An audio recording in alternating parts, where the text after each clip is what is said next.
Bonhoeffer, pastor, spy, assassin.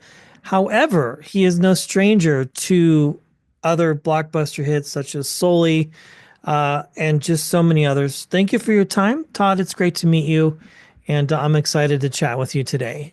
Rock and roll. I'm ready. Yes, well, obviously, you are no stranger, as I mentioned, to historical type fiction. I'm interested to know, like, when you give approach to do this or decide, because you also direct this as well, what are some things that you're looking at to begin the process of creating this and telling a story that's authentic, but also, you know, is pleases audiences, so to speak, and really delivers the whole message or theme that you're looking to do? Well, the first thing I do is recognize that I'm going to be spending many, many years with whoever the subject of the story is. It's Okay. not something that's done overnight. And when you're talking about a guy who wrote 34 books and that multiple books were written about, just before I picked up the pen, I had 9 months of research. I mean, there was just so much to take in.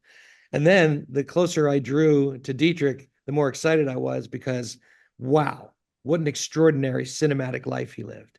And what a real life hero. His life was at risk from the age of 27 to 39. He, Hmm. he lived on a tightrope and danced up there. He just was charismatic and funny and relentless and cocky and confident and prayerful and humble. And I just found him to be such a rich character. And he wrote it down. He captured himself. He told the truth on the page. So it gave me a huge running start in writing a movie. Yes, well, as a former seminary student, I find this film very interesting because I feel like, just from my perspective, in a classroom in a university type setting, um, we we get this guy, but then it can be almost myopic in some ways, being taught theologically from one perspective or implied, but you really give us a full picture of his entire life.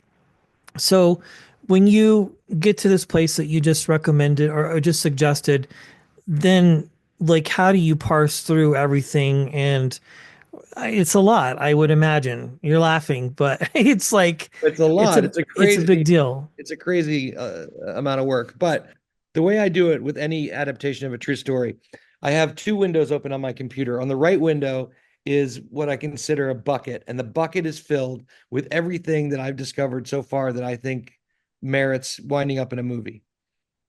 This could be 50 pages, it could be 200 pages, but it's all there on the right. Then on the left, I've got the screenplay that I'm writing. So when something comes off the list on the right and gets into the screenplay, I cross it off the list on the right. So I'm emptying the bucket slowly, and I get down and I feel I can look at things, say, I don't need that scene anymore because I have this other scene. So that comes off the list. And when that bucket is empty and the screenplay is full, I write the words "the end" at the bottom of the script. Now, this is not a draft at all.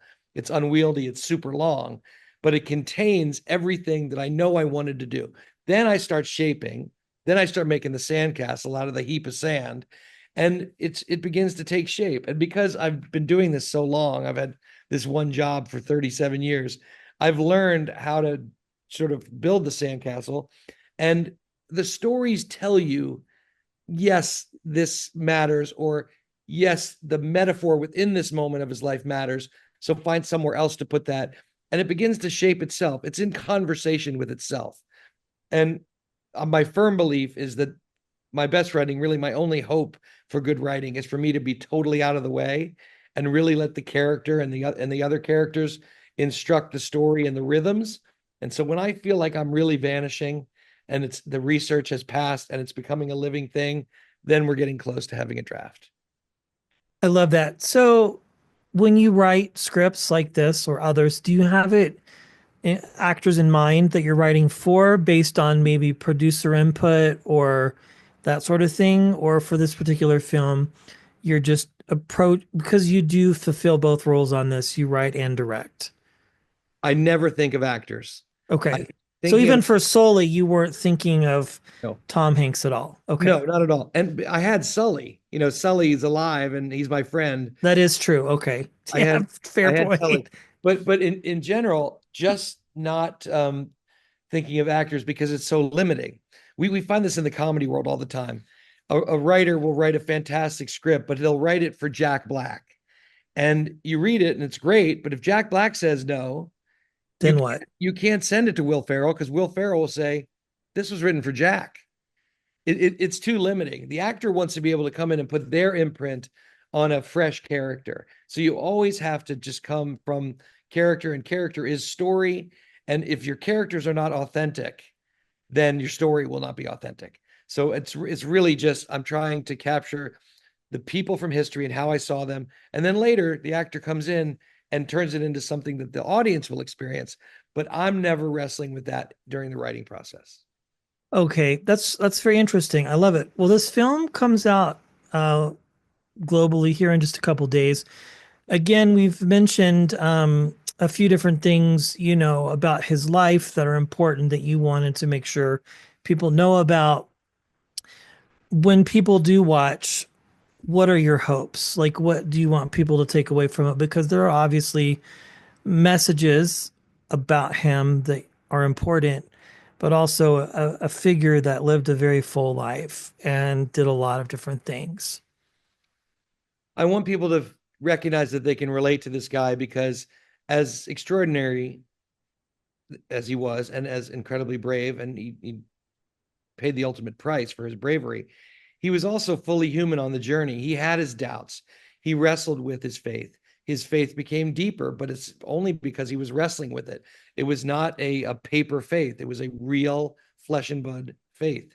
And he engaged with the God he said he believed in. He was in relationship with Jesus, and he was behaving heroically on behalf of the Jews of Europe because he felt compelled to do so by Jesus. He was answering Jesus's call to follow me. So I find that incredibly relatable. He stumbled, he fell, he despaired, but he always got up again. He always pushed through.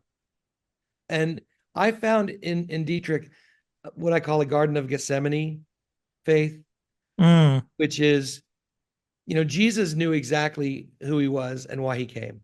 right. But in the Gospels, it's written that at the hour of his impending arrest, he prayed 3 times to be let off the hook. 3 times. Yeah. Now, if you're trying to write a hero, if you're trying to create a character to get people to follow, if you're at the beginning of Christianity, why in the world would you have your hero try to bail? To me, it's one of the most authentic things in all of Scripture because it talks about Jesus as having been tempted in every way like we are, yet being without sin. So it wasn't a sin that he wanted to give up, that he didn't want to face the cross. It wasn't a sin. It was being human.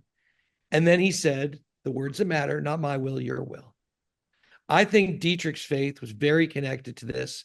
I think all of us draw deep comfort from the fact that the Jesus who died for us wrestled on that Thursday night with what he was facing and yet persevered by the strength of God the Father.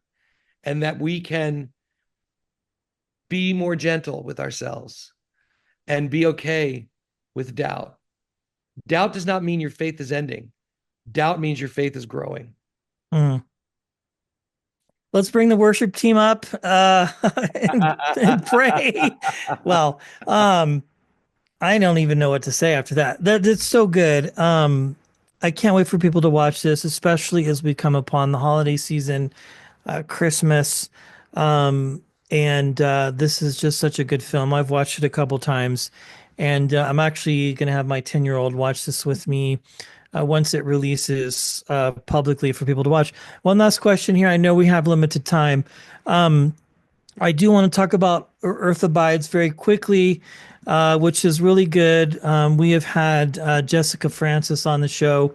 We interviewed her for this upcoming season. We haven't released it yet, obviously. Um, Wonderful. yeah, so really quick, you're working on something like that. You're working on something like Sully. You're working on Bonhoeffer. You have also written other great scripts as well that are just, poignant, I feel like, in film history. You've worked on Perfect Stranger, which was a great film. Clint Eastwood, all this. One last question. When you go from thing to thing to thing, how do you reset yourself when you go from writing sci-fi to historical Christian fiction to historical fiction? Like it's just everything you could think of, and more. My answer is there's nobody that has it easier on planet Earth than a Christian who is in the arts. Yes. Because the only possible way to be any good at all is to not worry about tomorrow, not worry about what you're going to eat or what you're going to wear, not store up in barns, and show up and do the day. Your only hope of writing a good page is not thinking about page 80 when you're writing page one or some other script you wrote years ago. Every day I'm faced with the blank page.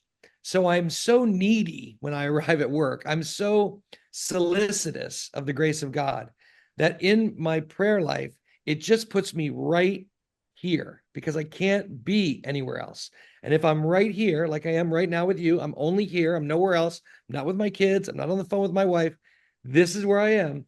If I do that with my work, then I'm able to jump genres and work on a comedy and work on historical fiction only because of this focus that comes from the promises of scripture. And when God gives us advice in scripture, it's not to make our life worse. It's to make our life better. Yes. When we lean into the guidance, look what happens. When you live generously, you get more than you could ever want. When you don't follow the promises, you suffer. Like, why would I try anything else? I'm 59. I don't need to keep relearning the same lesson.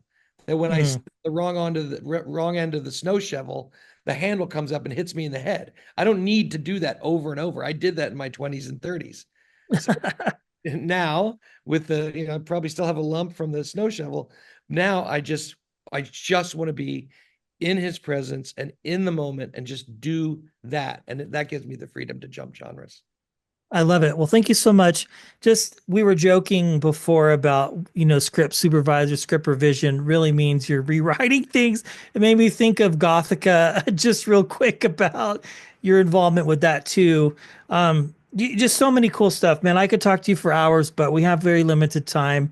Thank you, everybody. Please watch this film when it releases very soon. Bonhoeffer, thank you for your time and congratulations on all your success. I really appreciate it. This has been a lot of fun. Brett, you're a rock star. I So are appreciate you. you. Thank you. Thank you so much.